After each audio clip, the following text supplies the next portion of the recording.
الله نحمده ونستعينه ونستغفره ونعوذ بالله من شرور أنفسنا ومن سيئات أعمالنا من يهده الله فلا مضل له ومن يضلله فلا هادي له وأشهد أن لا إله إلا الله وحده لا شريك له وأشهد أن محمدا عبده ورسوله أما بعد قال الله تعالى في محكم كتابه اليوم أكملت لكم دينكم وأتممت عليكم نعمتي ورضيت لكم الإسلام دينا اللهم صل على محمد عبدك ورسولك وصل على المؤمنين والمؤمنات والمسلمين والمسلمات صاحب صدر گرامی قدر لائق صد احترام علماء کرام معزز حاضرین و سامعین، میزبان مکرم نے کچھ زیادہ ہی اچھے الفاظ سے میرا تذکرہ کر دیا، ورنہ میں تو وہ ہوں کہ من آنم کہ من کرم۔ پٹھان کہتے ہیں کتے میں خبر دیا زمان دمن تبا۔ عرض یہ ہے جب انہوں نے پٹھانوں کی بات شروع کی تو مجھے خطرہ پیدا ہوا۔ میں نے کہا حضرت مولانا جمیل الرحمن اختر صاحب کی یاد میں تازہ ہوتے ہیں۔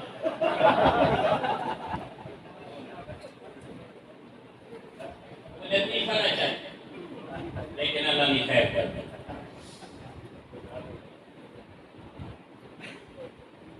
اچھی باتیں کم بھلا کر اور محبت ہے تو بھلانے کی چیز نہیں۔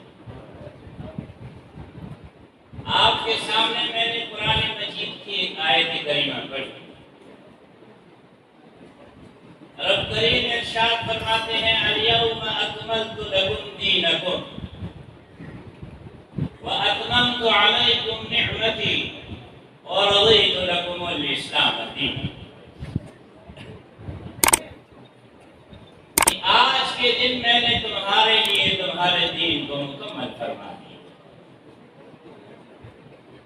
اور آج کے دن میں نے تم پہ اپنی نعمت نبوت کو تمام فرما دیا، اور آج کے دن میں اللہ نے تمہارے لیے دین اسلام کو پسند فرما دیا۔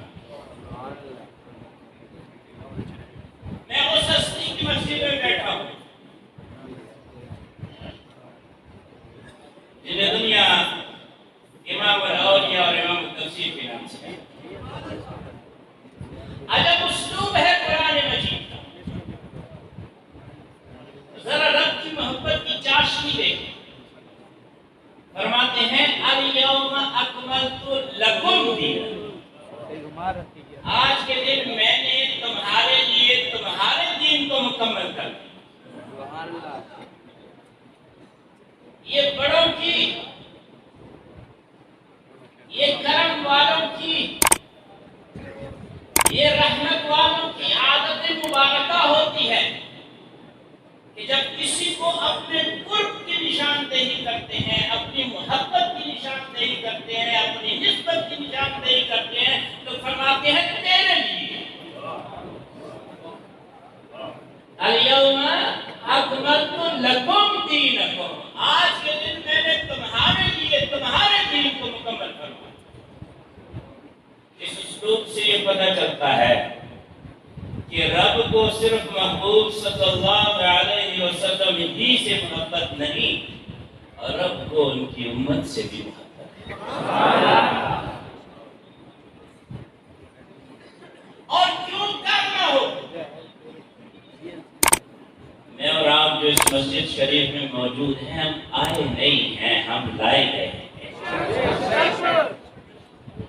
کوئی اس آنے کو اپنا کمال نہ سمجھے، کوئی بھی اس آنے کو اپنا کمال نہ سمجھے، آئے نہیں لائے گئے ہیں۔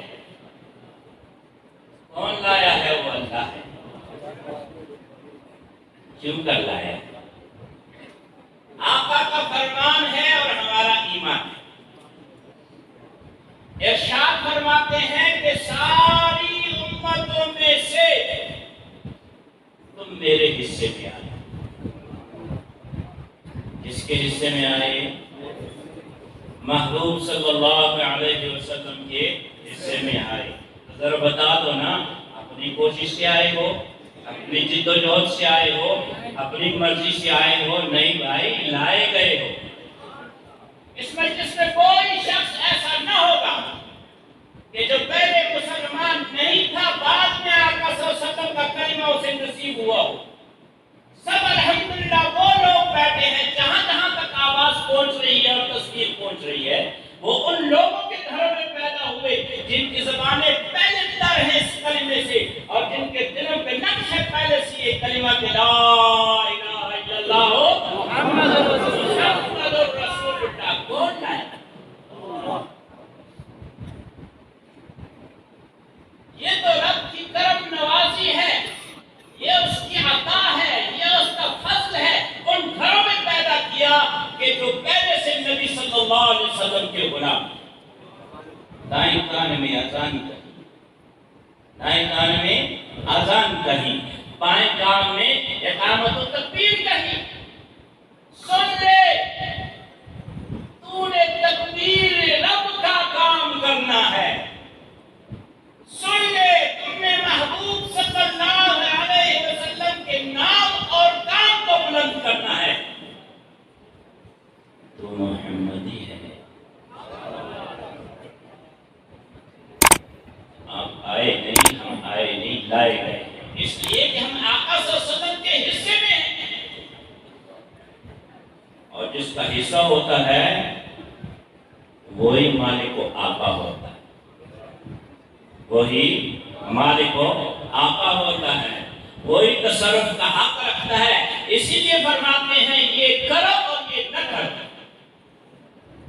حکم یہی ہے کہ جو رسول دے صلی اللہ علیہ وسلم کو لے لو، جس روک دے رک جائے۔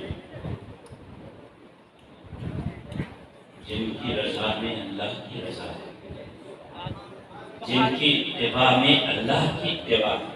وَمَن يُطِعِ الرَّسُولَ فَقَدْ أَطَاعَ اللَّهَ، جس نے رسول کی اطاعت کی صلی اللہ علیہ وسلم، پس یقیناً اس نے رب کی اطاعت کی، اتباع کی۔ اس سے اگلا جملہ ارشاد فرماتے ہیں سارے انبیاء اور رسول میں تمہارے حصے میں آیا، میں تمہارے حصے میں آیا۔ اپنا حق کوئی چھوڑتا ہے؟ اپنا حصہ کوئی چھوڑتا ہے؟ ذرا رب کی محبت دیکھ۔ میں نے عنوان یہ رکھا تھا کہ صرف حضور صلی اللہ علیہ وسلم سے رب کریم کو محبت نہیں ہے، آپ کی امت سے بھی محبت ہے۔ کوئی اپنا محبوب کسی کو دیتا ہے؟ نہیں۔ اور بولو بھائی، نہیں۔ کوئی اپنا محبوب کسی کو دیتا ہے؟ نہیں دیتا۔ آپ صلی اللہ علیہ وسلم ارشاد فرماتے ہیں کیا؟ سارے انبیاء اور رسول میں سے میں تمہارے حصے میں آیا۔ محبوب دے دیا کہ نہیں دیا؟ سب کو سبحان اللہ۔ تو وہ محبوب صلی اللہ علیہ وسلم جن کے ذکر و شان کے حوالے سے ہم یہاں بیٹھے ہوئے، اللہ کریم نے ان پہ آیت نازل فرمائی الیوم اکملت لکم دینکم۔ آپ صلی اللہ علیہ وسلم کے معجزات میں سے ایک معجزہ ہے تاریخی علم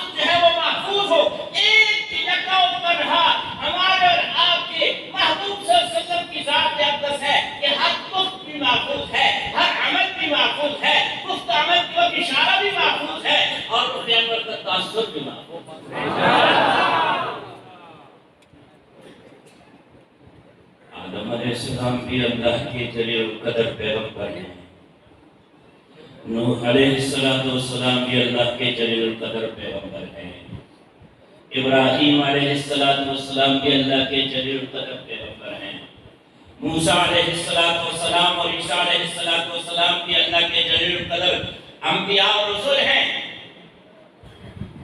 اس امت کا یہ اعزاز ہے کہ سارے انبیاء اور رسول پہ اس امت کا ایمان ہے، کہیں نہ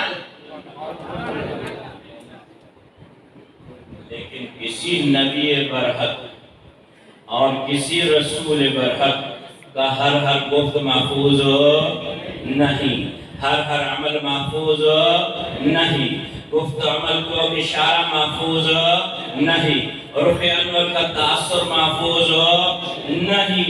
یہ صرف اس کا محفوظ ہے جس کو رب نے تخت ختم نبوت پہ جلوہ افروز فرمایا اور تاج ختم نبوت ان کے سر مقدس پہ ڈھک دیا اور فرما دیا ما کان محمد ابا احد من رجالکم ولکن رسول اللہ وخاتم النبیین۔ یہ چار دانگ عالم میں آپ کو جہاں دین کی بہار نظر آ رہی ہے، مساجد آباد ہیں الحمدللہ، مدارس آباد ہیں الحمدللہ، دعوت و تبلیغ کے دینی مراکز آباد ہیں الحمدللہ، وہ خانقاہیں جہاں اتباع سنت کی دعوت دی جاتی ہے، جہاں خالق کا تعلق اللہ خالق کا تعلق جو ہے وہ مخلوق سے جوڑا جاتا ہے اور مخلوق کا تعلق خالق سے جوڑا جاتا ہے، خالق کا تعلق مخلوق سے نہیں جوڑا جاتا، وہاں جو اللہ کی ضربیں لگ رہی ہیں، یہ سب ختم نبوت کا اعزاز ہے۔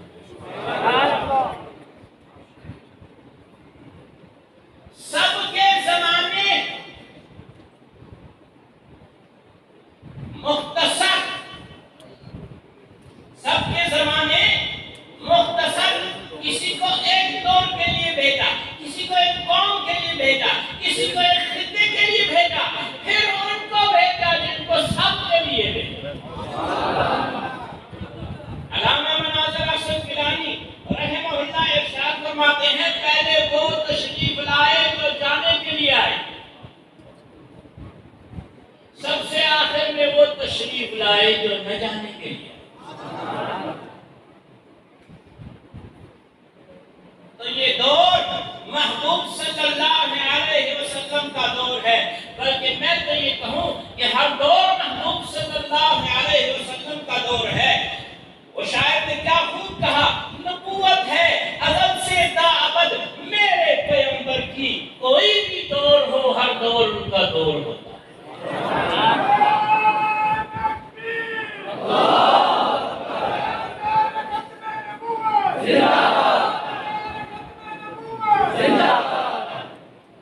اب میں یہ کر رہا تھا کہ محبوب صلی اللہ علیہ وسلم کا یہ دور نہ ختم ہونے والا دور ہے، آپ کے ختم نبوت کے منصب کے فیضان سے چار دانگ عالم میں دین کی بہار آئی ہوئی ہے اور محبوب صلی اللہ علیہ وسلم کا ہر گفت رب نے محفوظ رکھا، ہر عمل رب نے محفوظ رکھا، ہر اشارہ رب نے محفوظ رکھا اور گفت و عمل اور اشارے کے مگر کے اندر کا تاثر بھی محفوظ رکھا۔ کیوں؟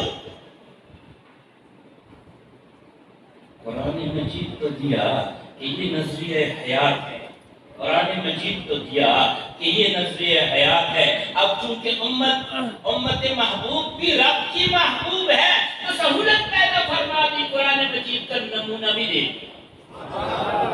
لقد كان لكم في رسول الله اسوة حسنة، خامخواہ تحقیق تمہارے لیے رسول اللہ صلی اللہ علیہ وسلم کی حیات مقدسہ میں بہترین نمونہ ہے۔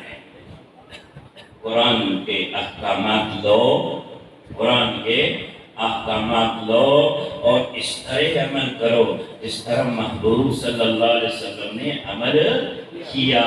تو آپ صلی اللہ علیہ وسلم کے گفت عمل اور اشارے اور رخ انور کے تاثر کو محفوظ اس لیے کیا کہ قیامت تک یہ دار الامتحان جو ہے، دار العمل جو ہے، اس میں یہ جو امتحان ہے اسی چیز کا ہے کہ نجات صرف رسول اللہ صلی اللہ علیہ وسلم کے قدموں میں رکھی گئی ہے، اس لیے آپ صلی اللہ علیہ وسلم کے نمونے کو محفوظ فرما دیا۔ آپ نے تو یہ دعویٰ کر دیا کہ ہر حکم محفوظ، ہر عمل محفوظ، ہر اشارہ محفوظ، عمل کا تاثر محفوظ، دلیل کرو۔ الیوم اکملت لکم دینکم، اس میں الیوم آج کا دن، یہ کون سا دن ہے؟ ہفتے میں تو 7 دن ہوتے ہیں، یہ جمعہ ہے، ہفتہ ہے، اتوار ہے، پیر ہے، منگل ہے، بدھ ہے، جمعرات ہے، کون سا دن؟ اتنا عرصہ گزر گیا، محبوب صلی اللہ علیہ وسلم دنیا سے تشریف لے جا چکے ہیں، 1432 سال ہو چکے ہیں۔ 1432 سال بعد آج امت کو یہ معلوم ہے کہ الیوم اکملت لکم دینکم میں یہ الیوم کون سا دن ہے؟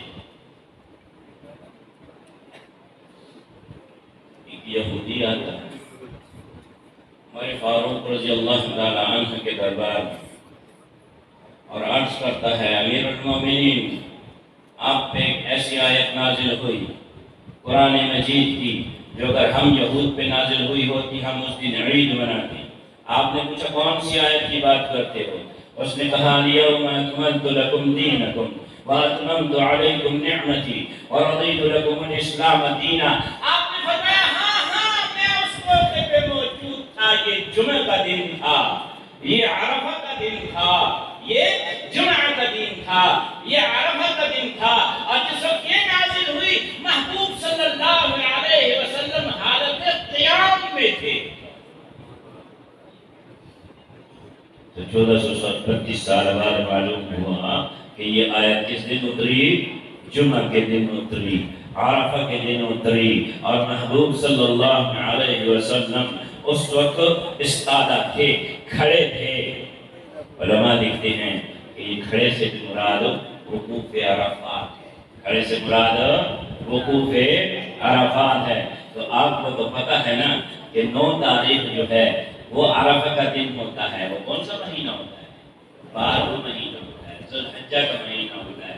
تو اس سے معلوم ہوا کہ الیوم اکملت لکم دینکم جمعہ کے دن نازل ہوئی، عرفہ کے دن نازل ہوئی، 9 تاریخ تھی اور 12واں مہینہ تھا ذو الحجہ کا، اور محبوب صلی اللہ علیہ وسلم حالت وقوف عرفات میں تھے۔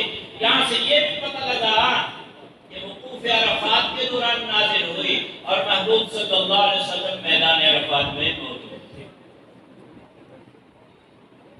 دن معلوم ہو گیا، تاریخ معلوم ہو گئی، مہینہ معلوم ہو گیا، مقام نزول معلوم ہو گیا، عرفات کا میدان ہے، حالت بھی معلوم ہو گئی کہ وقوف عرفات ہے۔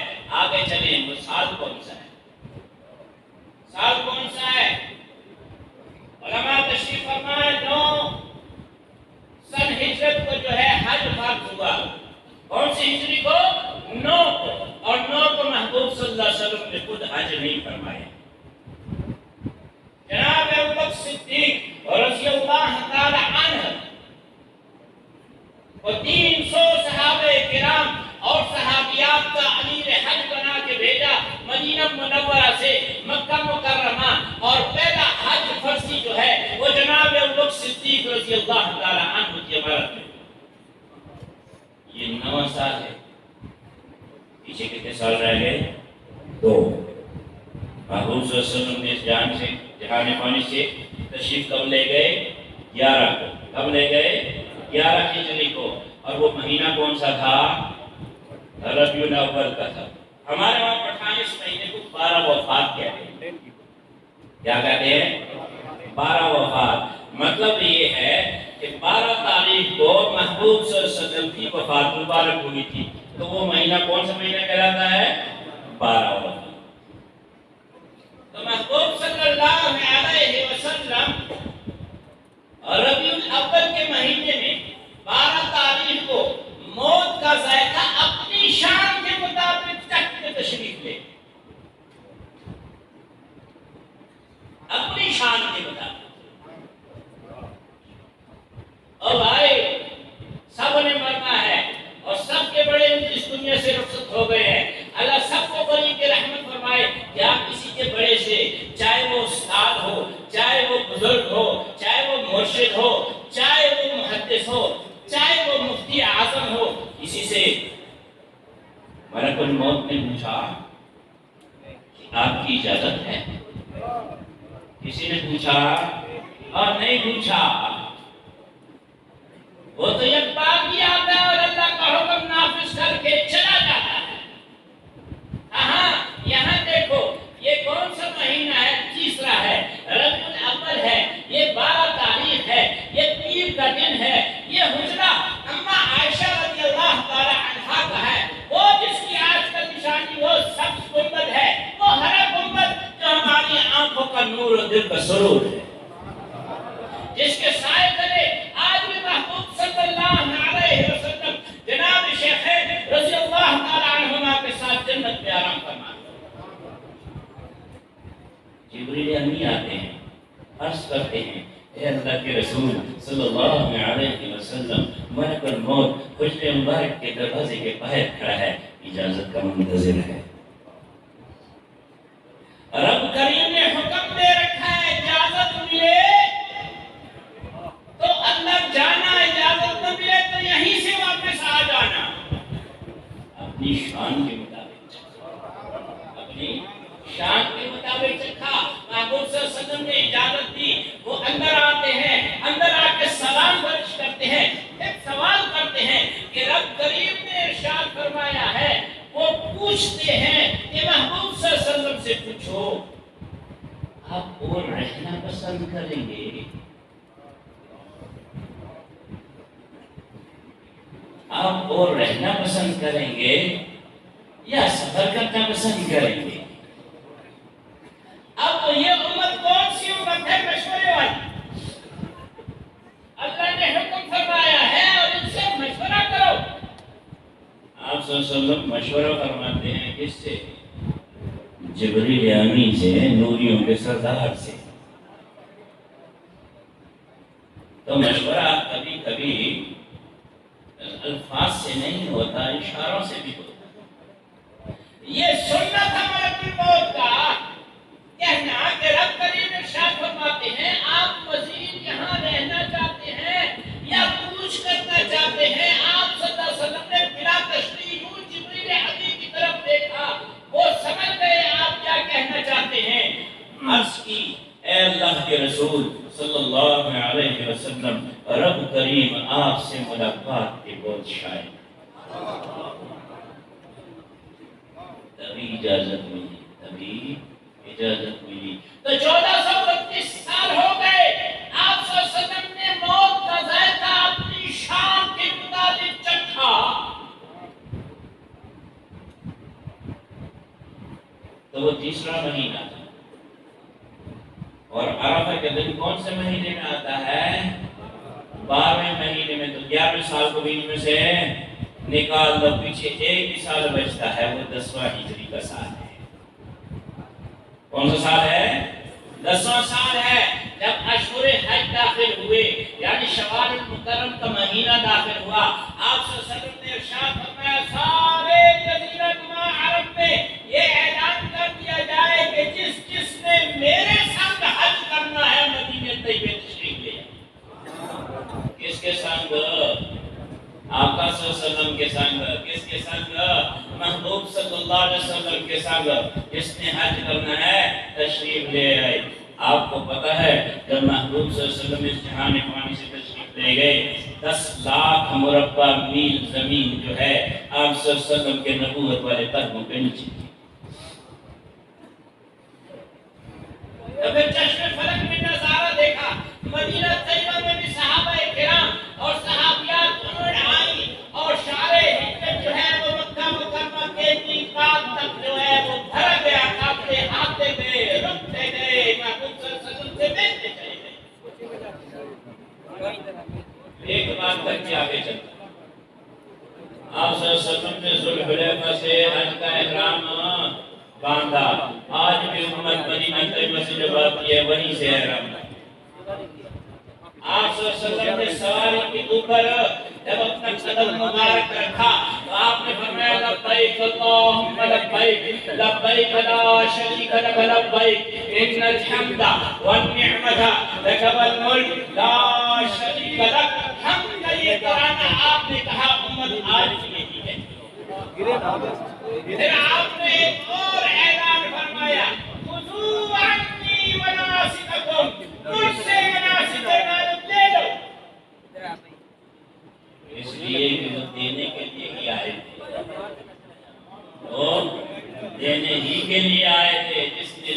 لیا وہ تر گیا جس نے نہ لیا وہ ڈوب گیا۔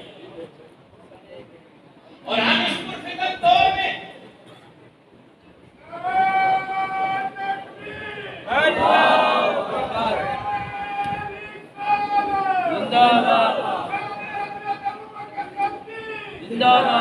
ہم اس پرفکر دور میں سارے بڑے پریشان ہیں کہ چھوٹے گمراہی سے کیسے بچے،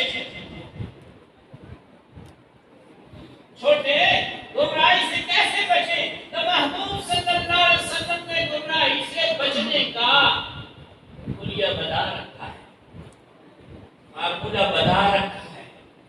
اور کس نے بتایا؟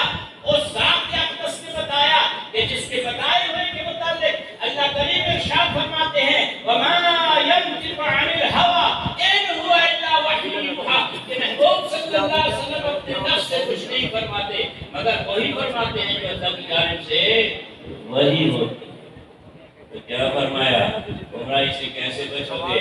ارشاد فرمایا ترکت فیکم امرین، میں تمہارے درمیان دو چیزیں چھوڑے جا رہا ہوں، لم تدل ما تمسکتم بہما، ہرگز گمراہ نہ ہوگے جب تک انہیں مضبوطی سے تھامے رکھو گے۔ فرمایا وہ کیا ہے دو چیزیں؟ کتاب اللہ و سنت رسولی، ایک اللہ کی کتاب ہے قرآن مجید، دوسری سنت رسول اللہ ہے صلی اللہ علیہ وسلم۔ تو میں یہ عرض کر رہا تھا کہ وہ سال کون سا سال ہے؟ 10 ہجری کا سال ہے جب آپ صلی اللہ علیہ وسلم نے حج فرمایا، تقریباً 1,24,000 صحابہ کرام و صحابیات کے ساتھ۔ وہ حج جسے حجۃ الاسلام کہا جاتا ہے، وہ حج جسے حجۃ الکمال کہا جاتا ہے، وہ حج جسے حجۃ التمام کہا جاتا ہے، وہ حج جسے حجۃ الوداع کہا جاتا ہے، وہ حج فرمایا۔ معلوم ہوا عمر رضی اللہ تعالی عنہ محبوب صلی اللہ علیہ وسلم کے ساتھ 10 ہجری کو میدان عرفات میں موجود تھے۔ تو الیوم اکملت لکم دینکم، یہ آیت مبارک جو ہے جمعہ کے دن نازل ہوئی، عرفہ کے دن نازل ہوئی، 9 تاریخ کو نازل ہوئی، 12 مہینے میں نازل ہوئی، اور وہ سال سن 10 ہجری کا سال تھا۔ عرفات کے میدان میں نازل ہوئی اور وقوف عرفات میدان۔ آگے چلو، وقوف عرفات میں نازل ہوئی تو یہاں سے یہ بھی پتہ چلتا ہے کہ جس وقت یہ آیت نازل ہو رہی تھی محبوب صلی اللہ علیہ وسلم کے وجود اقدس میں کون سا لباس ہے؟ آپ کا محبوب لباس جو ہے وہ لنگی اور قمیص تھی۔ اس دن کون سا لباس تھا؟ اس دن لباس احرام کی 2 چادریں۔ آپ اپنے سر مبارک پہ جو ہے عمامہ باندھا کرتے تھے یا ٹوپی پہنا کرتے تھے، اس دن سر مبارک پہ کیا تھا؟ اس دن سر مبارک پہ کچھ نہیں تھا۔ اس لیے مناسک حج میں یہ تعلیم دی گئی ہے کہ سلا ہوا لباس نہیں پہننا اور سر پہ ٹوپی اور عمامہ نہیں رکھنا، سر ننگا ہوگا، وجود پہ 2 چادریں احرام کی ہوں گی۔ یہ اللہ کے دربار میں حاضر ہونے کی کفن والی وردی ہے۔ اچھا، قدمین مبارک میں کیا تھا جب یہ آیت نازل ہوئی؟ موزے تھے یا نعلین تھے؟ تو نعلین تھے۔ نعلین اس لیے تھے کہ آپ صلی اللہ علیہ وسلم نے مناسک میں یہ بتایا کہ احرام کی حالت میں جو ہے آپ نے پاؤں میں ایسی پیزار پہنی ہے کہ یہ پاؤں کی چھوٹی ہڈی جو ہے نظر آئی، یہ موزے میں نظر نہیں آتی، نعلین میں نظر۔ یعنی یہ آیت جب نازل ہوئی محبوب صلی اللہ علیہ وسلم کا لباس احرام کی 2 چادریں تھی، قدمین مبارک میں جو ہے وہ نعلین تھی۔ اب اگر یہ کوئی پوچھے کہ نعلین مبارک کے تلوے جو تھے یہ زمین کو چھو رہے تھے یا نہیں چھو رہے تھے؟ یہ زمین کو چھو رہے تھے یا نہیں چھو رہے تھے؟ عام تاثر یہ ہے کہ اگر قدمین مبارک میں نعلین تھے تو زمین کو چھو رہے تھے۔ حقیقت ایسی نہیں ہے، قدمین مبارک میں نعلین شریف تھے اور زمین کو اس لیے نہیں چھو رہے تھے کہ آپ صلی اللہ علیہ وسلم نے اپنا یہ وقوف جو ہے وہ اونٹنی دی، اور جو اونٹنی میں تشریف فرما ہو اس کے قدمین زمین پہ نہیں لگا کرتی اور اس کا نام بھی امت کو معلوم ہے، اس کا نام قصویٰ ہے، اونچنی کا۔ تو آپ کا ہر گفتگو محفوظ، آپ کا ہر عمل محفوظ، آپ کا ہر اشارہ محفوظ، آپ کے روپے پر تناسب محفوظ۔ آگے چلو، کون سا وقت تھا جب یہ آیت نازل ہوئی؟ یہ ظہر ہے، عصر ہے، مغرب ہے، عشاء ہے، فجر ہے۔ کس نے حج کیا ہے؟ ہاتھ اٹھا دیں۔ ماشاءاللہ، اللہ کریم سب کو بار بار مقبول زیارت نصیب فرمائے۔ اب اللہ کا کرم ہے کہ حرمین شریفین کی رونقیں پھر سے بحال ہو رہی ہیں، الحمدللہ۔ تو وقوف عرفات ہوا کرتا ہے عصر کی نماز کے بعد، عصر کی نماز کے بعد، یعنی جب یہ آیت نازل ہوئی، یہ جمعہ کا دن تھا، 9 تاریخ تھی، 12واں مہینہ تھا، 10واں سال تھا، عرفات کا میدان تھا، وقوف عرفات کی حالت تھی، محبوب صلی اللہ علیہ وسلم کے وجود اقدس پہ احرام کا لباس تھا، قدمین مبارک میں نعلین تھے، اور آپ صلی اللہ علیہ وسلم اپنی اونٹنی کو سوار سوار تھے، اور یہ عصر کے بعد، عصر کے بعد تو اپنے علماء تشریف فرما ہے، جو حاجی وقوف عرفات کے ایام میں مسافر ہو تو وہ جمع تقدیم کرتے ہیں، وہ عصر میں زور کے بعد زور کے وقت میں پڑھی جاتی ہے، اور جو مقیم ہوتے ہیں حاجی حضرات وہ کیا کرتے ہیں؟ عصر اپنے وقت میں پڑھ کے پھر وقوف کرتے ہیں۔ کون سا وقت تھا؟ عصر کی نماز کے بعد کا وقت تھا۔ اچھا آگے چلو، اور ثابت دلیل ہیں صاحب محمود صلی اللہ علیہ وسلم کا گفت، عمل، اشارہ اور پیغمبر سب محفوظ ہے۔ وقوف عرفات میں جب یہ آیت مبارک نازل ہوئی تو آپ صلی اللہ علیہ وسلم کہاں پہ تھے؟ عرفات تو بڑا میدان ہے۔ حدیث مبارک میں آتا ہے کہ آپ صلی اللہ علیہ وسلم نے اپنا آخری خطبہ حج جو ہے وہ جبل رحمت کے دامن میں آیا۔ یہ مقام جبل رحمت کا دامن ہے، تاکہ کامے جو کرتا سوائی عرفات پڑھتے ہیں۔ جبل رحمت کے بعد اب اگر آپ یہ پوچھنا چاہیں کہ جس وقت یہ آیت نازل ہو رہی تھی، محبوب صلی اللہ علیہ وسلم کا رخ عمل کس طرف تھا؟ آیت نازل ہو رہی ہے، اليوم اکملت لکم دینکم واتممت علیکم نعمتی ورضیت لکم الاسلام دینا۔ تو آپ کا رخ عمل کس طرف تھا؟ قبلے کی طرف تھا۔ اس لیے کہ مناسک میں یہ بات ہے کہ حاجی وقوف عرفات کی وقت اپنا چہرہ، اپنا رخ جو ہے وہ قبلے کی طرف رکھے گا، کعبہ شریف۔ وقوف عرفات میں کیا ہوتا ہے؟ دعا مانگتے ہیں۔ کیا مانگتے ہیں؟ دعا مانگتے ہیں۔ تو محبوب صلی اللہ علیہ وسلم نے بھی دعا مانگی۔ کس سے مانگی؟ یہی ان کی تعلیم ہے، دعا کس سے مانگو؟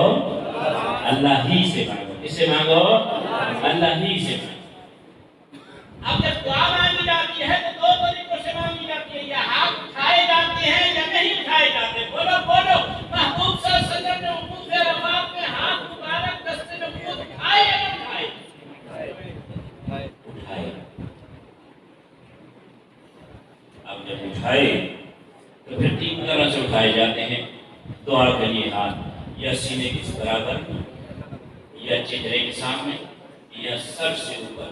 محبوب صلی اللہ علیہ وسلم نے اپنے سینے اقدس سے ہاتھ جوڑ کے دعا مانگی، یا رخ عمل کے آگے ہاتھ پھیلا کر دعا مانگی، یا اپنے سر مقدس سے اوپر ہاتھ اٹھا کے دعا مانگی؟ بتاؤ میں کیسے معلوم ہوگا؟ ہم پشتوں میں کہا کرتے ہیں کہ عشق مزل دے، یہ عشق کا رستہ ہے، یہ کسی ایک کتاب میں لکھا ہوا نہیں ملتا، لیکن یہ بھی موجود ہے۔ کیسے موجود ہے؟ ایک صحابی ہیں رضی اللہ تعالی عنہ، ان کا اثر ہے، وہ ارشاد فرماتے ہیں کہ ہم نے محبوب صلی اللہ علیہ وسلم کے وجود اقدس کا وہ اندام جو ہے وہ میدان عرفات میں وقوف عرفات کی حالت میں دیکھا، جو اس سے پہلے ہم نے کبھی نہیں دیکھا۔ جسم مبارک کا وہ حصہ جو اس سے پہلے کبھی نہیں دیکھا تھا، وہ ہم نے وقوف عرفات میں دیکھنے کی سعادت حاصل کی۔ وہ کیا تھا؟ صحابی فرماتے ہیں ہم نے پہلی مرتبہ بلا تشبیہ آپ کی بغل مبارک کی سفیدی دیکھی، آپ کی بغل مبارک کی سفیدی دیکھی۔ اس کا مطلب یہ ہے کہ ہاتھ کہاں تک اٹھے ہوئے تھے؟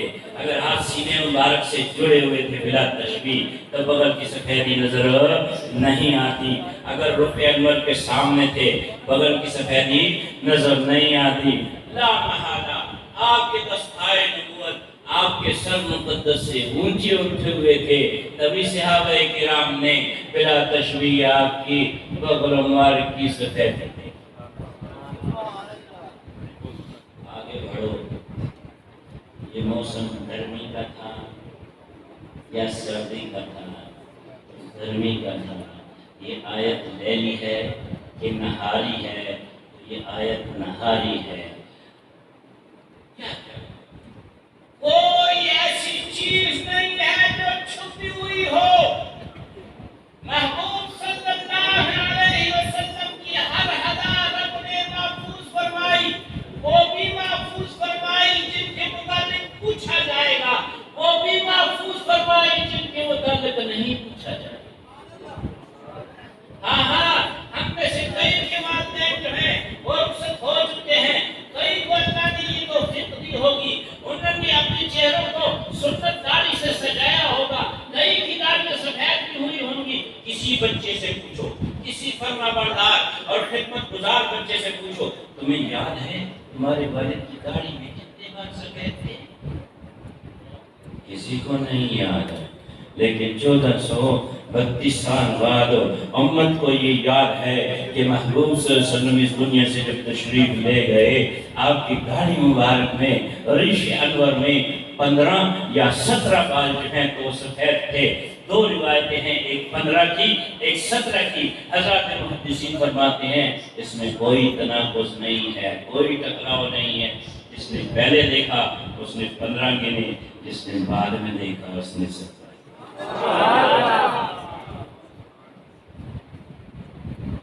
یہ کیوں محفوظ رکھا گیا؟ اس لیے کہ آپ کے بعد قیامت کی صبح تک کسی نئے نبی رسول نے نہیں آنا۔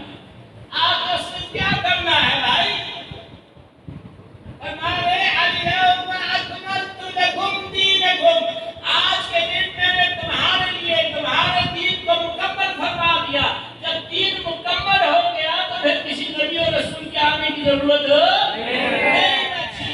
اور میں واتممت علیکم نعمتی، وہ کیا احسان رب جتلا رہے ہیں، اپنی نعمت کا احساس دلا رہے ہیں، تمہارے جذبے شکر کو بیدار کر رہے ہیں کہ میں نے تم پہ اپنی نعمت نبوت تمام کی اپنے محبوب نے۔ قدر کرو قدر، اور قدر کرنا چاہتے ہو تو قدر کرنا صحابہ کرام سے سیکھو۔ آپ صلی اللہ علیہ وسلم کی جماعت سے سیکھو۔ قرآن سیکھا امت نے ان کے واسطے سے، نبی کا فرمان سیکھا ان کے واسطے سے، نبی کی سنت سیکھی ان کے واسطے سے، سارا دین سیکھا ان کے واسطے سے، محبت بھی ان سے سیکھو۔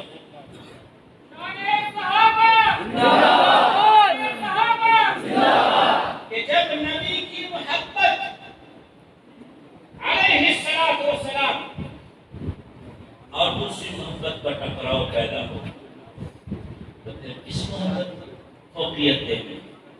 آپ صلی اللہ علیہ وسلم نے خود فرمایا، بخاری اور مسلم کی متفق علیہ حدیث مبارک ہے، لا یؤمن احدکم حتی اکون احب الیہ من والدہ وولدہ والناس اجمعین، تم میں سے کوئی بھی مومن نہیں۔ ہمارے علماء ذرا نازک ترجمہ کرتے ہیں، کہتے ہیں کامل مومن نہیں، ہم پٹھان لوگ ہیں، ہم کہتے ہیں کوئی نہیں ہوگا۔ سیدھی بات ہے۔ وہ ایک آیا مولوی صاحب کے پاس اور کہا، مولوی صاحب یزید کے متعلق آپ کیا کہتے ہیں؟ انہوں نے فرمایا یہ تو کسی یزیدی سے پوچھ، یہ تو کسی یزیدی سے پوچھ۔ ہمارے ہاں ایک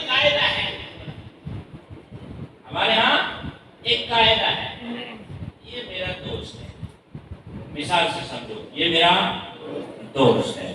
اگر یہ میرے دشمن کے ساتھ تعلق بناتا ہے تو میں ایسے کہتا ہوں یا مجھے لے یا ایسے لے, یا مجھے لے یا ایسے لے, یا ماں واقعہ یا دے واقعہ, یا مجھے لے یا ایسے لے. تو بھئی ہم نے اسے لے لیا رضی اللہ تعالیٰ عنہ.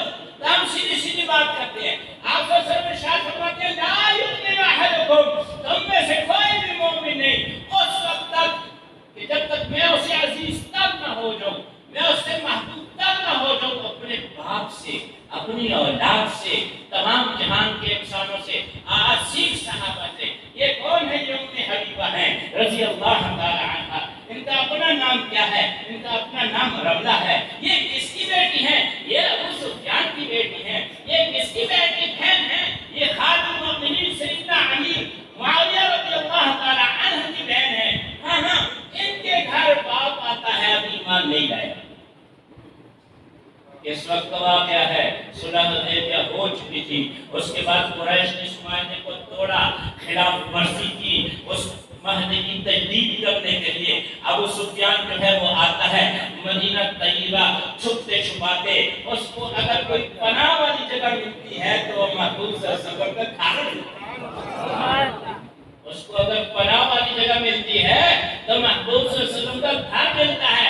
جب یہ دروازے پہ پہنچا اپنی بیٹی کے حجرے مبارک کے, اور اس نے دروازہ کھٹکھٹایا اور پردہ جو ہے تو ہٹایا, تو بیٹی پہ نظر پڑی, بیٹی کی باپ پہ نظر. اس حجرے مبارک میں ایک ہی بستر تھا, فوراً انہوں نے لپیٹ. باپ سردار ہے, مہمان آئے تو بستر بچھایا جاتا ہے یا بستر سمیٹا جاتا ہے؟ بچھایا جاتا ہے. اگر مہمان آئے بستر نہ بچھاؤ تب اس کی بے احترامی, اگر بچھے ہوئے بستر کو سمیٹ لو لپیٹ لو تو تب اس کی بے احترامی. باپ کہتا ہے بیٹی مجھے دیکھ کے تم نے بستر نہ دیکھ لیا. فرماتی ہیں یہ محبوب صلی اللہ علیہ وسلم کا بستر ہے, اور اللہ فرماتے ہیں انما المشرکون نجس, اسی لیے میں نے سمجھا. ایک طرف باپ کی محبت تھی, ایک طرف حضور صلی اللہ علیہ وسلم کی محبت تھی. کس محبت کو لے لیا اور کس کو چھوڑ دیا؟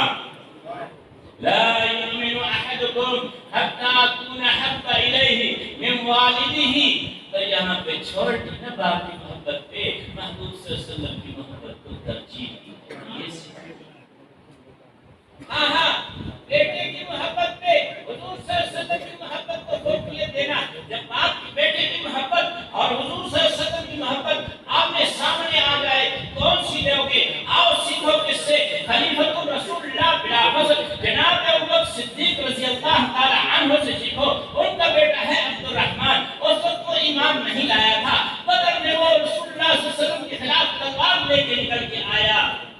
آپ صلی اللہ علیہ وسلم کا عریش بدر پہ پہرا دے رہے ہیں کون؟ ابوبکر صدیق. وہ جو دو میں دوسرا ہے, وہ جو دو میں دوسرا ہے.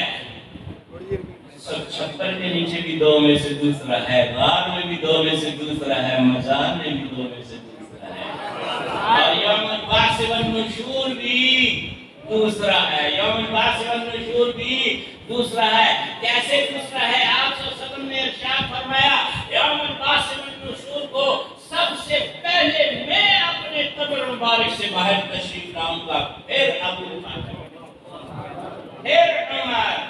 وہاں بھی دو میں سے دوسرا ہے. تو جناب ابوبکر صدیق رضی اللہ تعالی عنہ بریک تلوار لے کے عریش بدر میں حضور صلی اللہ علیہ وسلم سے 70 قدم دور جو ہے وہ شاہین کی طرح چھپٹ پڑتے ہیں. جب کوئی کافر نزدیک آنے کی کوشش کرتا ہے, مار کا ہوا اور اپنے فتح کا وہ نہ کرتا ہے. جس طرح وہاں پہ 313 بے سر و سامان کو, جن کے پاس صرف 2 تلواریں اور 2 گھوڑے تھے, ان کو رب کریم نے فتح دی. اسی طرح آپ کے بھائیوں کو افغانستان میں رب کریم نے ساری دنیا کفر پہ فتح دی.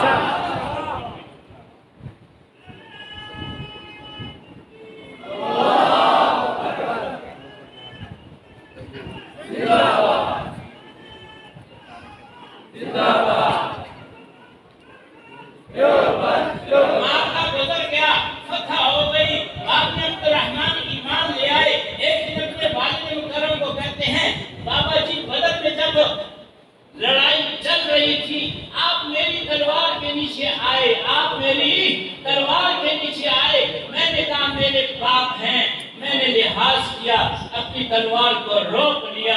جناب ابوبکر صدیق نے برجستہ ارشاد فرمایا اگر میری تلوار کے نیچے آ جاتا کبھی نہ روکتا. تمہیں یہ جرأت کیسے ہوئی کہ اللہ کے رسول کے مقابلے تلوار لے کے آ جائے؟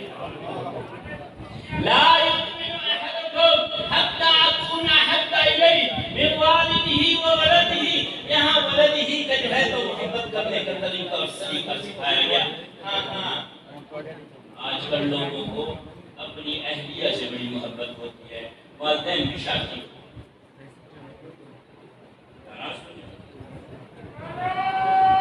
اس کے دل میں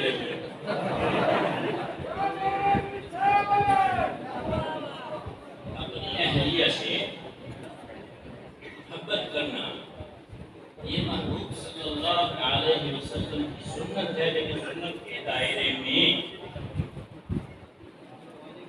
یہ روایت بھی ہے ام المومنین سیدہ عائشہ صدیقہ رضی اللہ تعالی عنہا کی کہ میں برتن میں سے جس جگہ پہ ہونٹ لگا کے پانی پیتی تھی محبوب صلی اللہ علیہ وسلم وہیں پہ اپنے لب مبارک رکھ کے پانی پیا